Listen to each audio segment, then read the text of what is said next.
कैसे हैं आप सभी लोग। उम्मीद है आप सभी लोग बहुत अच्छे होंगे। मैं अवनीश अपने चैनल ब्रिलियंट ब्रेन जीएस के माध्यम से एक बार पुनः आपके समक्ष उपस्थित हो रहा हूं। ये नए वीडियो के साथ आज का टॉपिक है हमारा। अभी कल हमारे देश में एक बहुत बड़ा त्योहार, बहुत बड़ा दिवस मनाया गया, जो था संविधान दिवस के नाम से। हमारे देश में कल संविधान दिवस या कानून दिवस मनाया गया, क्योंकि कल 26 नवंबर था और 26 नवंबर को हमारे देश में बड़े ही स्तर से संविधान दिवस मनाया जाता है, जिसको संविधान दिवस और कानून दिवस के दोनों नाम से जाना जाता है। इसी टॉपिक को लेकर के हमने कुछ संविधान से संबंधित बिंदुओं को छाटा है, जो परीक्षा के लिहाज से बहुत ही महत्वपूर्ण है। हर परीक्षा में लगभग प्रश्न आते हैं इससे संबंधित, और जरा ध्यान से देखिएगा, जो बहुत ही काम आने वाले बिंदु हैं। आइए देखते हैं इसमें क्या है। दोस्तों, कल 26 नवंबर था और हमारे देश में संविधान दिवस मनाया गया। क्या मनाया गया? संविधान दिवस। ये संविधान दिवस क्यों मनाया जाता है, कब मनाया जाता है, इसके बारे में थोड़ा सा बात करते हैं। आइए सबसे पहले हम देखते हैं कि हमारा संविधान जो है, हमारे भारत का संविधान सबसे लंबा और लिखित संविधान है। हमारे देश का सबसे लंबा और लिखित संविधान है। संविधान सभा का गठन संविधान बनाने के लिए कमेटी का निर्णय लिया गया था, जो कि कैबिनेट मिशन जो 1946 में आया था, उसके तहत एक कमेटी बनाई गई थी। भारतीयों से कहा गया था कि आप अपना संविधान बना लीजिए। तो संविधान बनाने के लिए एक कमेटी की, अब कोई भी काम करते हैं तो कोई कमेटी के माध्यम से करते हैं, तो उसके लिए भी एक संविधान सभा का निर्माण किया गया। देखते हैं, संविधान सभा का गठन 9 दिसंबर 1946 को किया गया था। संविधान सभा एक बनाई गई थी, संविधान बनाने के लिए उसका गठन 9 दिसंबर 1946 को किया गया, जो कि कैबिनेट मिशन के तहत 1946 में जो आया था, उसके तहत उसमें इसका जो था विवरण दिया गया था।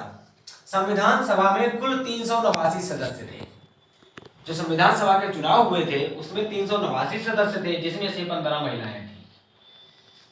गांधी व जिन्ना, महात्मा गांधी जी और मोहम्मद अली जिन्ना संविधान सभा में शामिल नहीं हुए थे। अस्थायी अध्यक्ष किसको चुना गया था? यहाँ पे ध्यान देने वाली बात है, जब 9 दिसंबर 1946 को प्रथम बैठक हुई थी, प्रश्न आता है कि संविधान सभा की प्रथम बैठक कब हुई थी? 9 दिसंबर 1946 को संविधान सभा की प्रथम बैठक हुई थी। उसी दिन, और जब कोई मीटिंग होती है तो हमें उसके एक अध्यक्ष की जरूरत पड़ती है, तो वहां पे तुरंत तो कोई स्थायी अध्यक्ष नहीं बनाया जा सकता था, तो अस्थायी अध्यक्ष डॉक्टर सच्चिदानंद सिन्हा जी को बनाया गया था, जो कि सबसे वृद्ध, सबसे वहां पर सीनियर मोस्ट थे, तो इसलिए उनको अस्थायी अध्यक्ष बनाया गया। उसके बाद ठीक 2 दिन के बाद 11 दिसंबर 1946 को संविधान सभा का चुनाव, संविधान सभा की मीटिंग में एक चुनाव होता है अध्यक्ष का। अध्यक्ष पद का जब चुनाव होता है तो उसमें डॉक्टर राजेंद्र प्रसाद जी को संविधान सभा का प्रथम अध्यक्ष चुना गया था।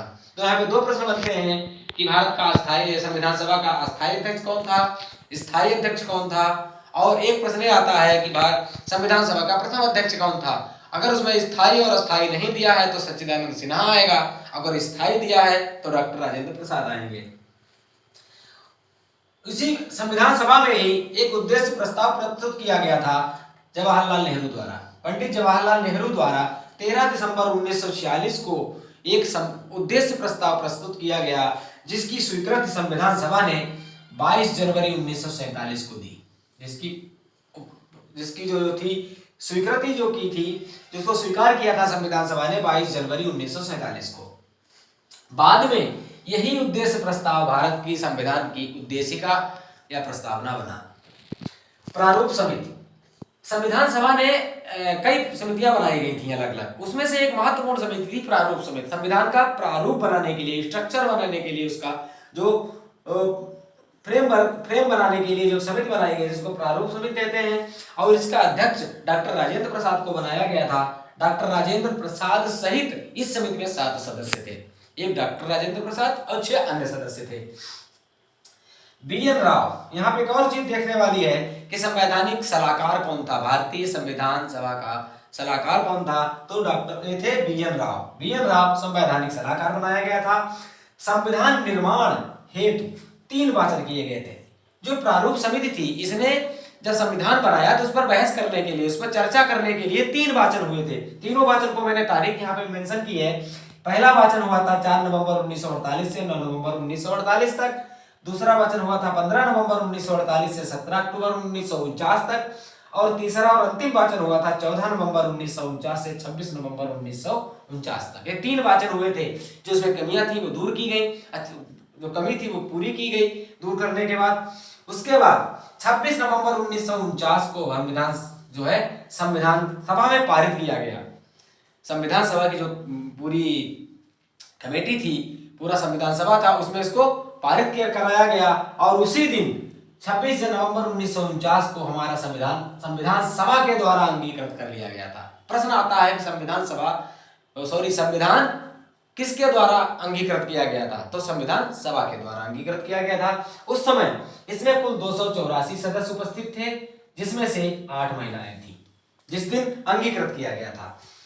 संविधान बनने में समय कितना लगा? संविधान बनने में 2 वर्ष 11 माह 18 दिन का समय लगा। अक्सर प्रश्न पूछा जाता है संविधान सभा की कुल बैठकें कितनी हुई थी? ये भी एक प्रश्न पूछा जाता है ज्यादातर।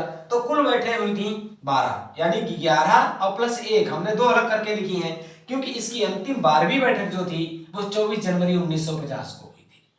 और 11वीं बैठक कब हुई थी? 26 नवंबर 1949 को। 12वीं बैठक 24 जनवरी 1949 को। 11वीं बैठक 26 नवंबर 1949 को। कुल बैठकें 12। 26 नवंबर 1949 को जिस दिन संविधान अंगीकृत किया गया था, अडॉप्ट किया गया था, उस दिन संविधान में कुल अनुच्छेद जो थे वो 395 थे, भाग 22 थे और अनुसूचियां 8 थी। आज भी हमारे संविधान में कुल भाग 395, भाग 22 और अनुसूचियां आज 12 हैं, क्योंकि 4 बढ़ गई हैं। हालांकि संविधान में बहुत से संशोधन हुए हैं, उसमें भाग बढ़ाए गए हैं 400।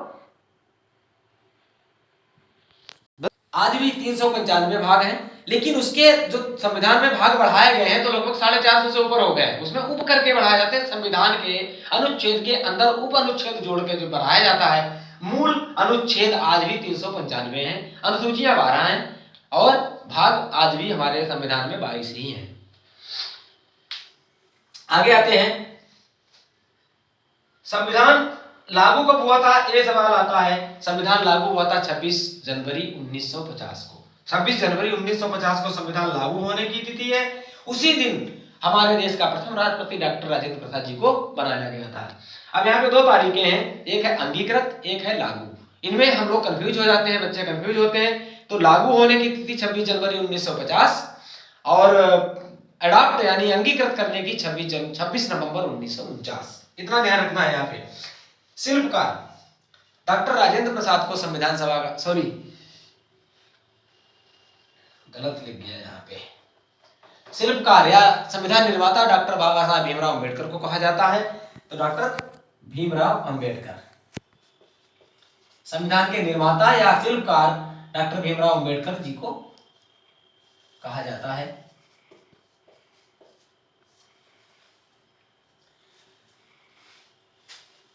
इसमें 1-2 फैक्ट और हैं। 22 जुलाई सन 1947 को जब संविधान बन रहा था तो उसी तारीख को हमारे राष्ट्रीय ध्वज को अपनाया गया था संविधान सभा के द्वारा, 22 जुलाई 1947 को। ये प्रश्न टॉपिक बिंदु याद रखने वाला है कि 22 जुलाई 1947 को राष्ट्रीय ध्वज को अपनाया गया था। और 24 जनवरी 1950 यानी जिस दिन अंतिम बैठक हुई थी और राजेंद्र प्रसाद जी को राष्ट्रपति मनोनीत किया गया था, उसी दिन हमारे देश का जो राष्ट्रगान है जनगण मन, उसको अपनाया गया था संविधान सभा के द्वारा।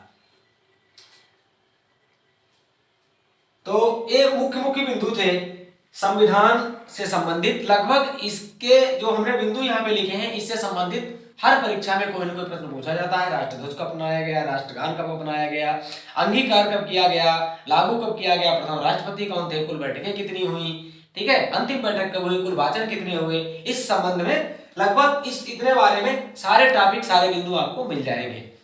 तो ठीक है, अब आज के लिए इतना ही।